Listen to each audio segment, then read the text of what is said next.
My daughter, Bryce, was with me on this family trip, and she immediately said, "Oh, Dad, I think this is a movie." How long did it take for you to say, this is it, I want to tell this story? My daughter, Bryce, was with me on this family trip, and she immediately said, "Oh, Dad, I think this is a movie." And at dinner, our family was talking about it constantly. So while we were still on that trip, which started off at the Galapagos, then it went to Machu Picchu, and we spent a little bit of time in Peru, and I was already on my BlackBerry. This shows you the technology. It was a BlackBerry.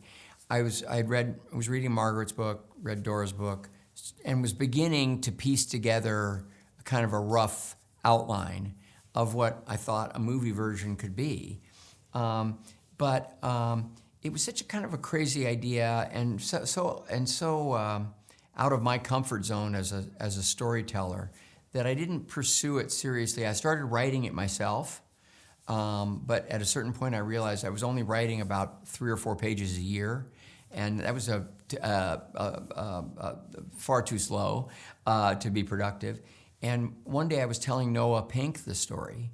We had worked together on a television series, the Genius series for Nat Geo, and he loved it.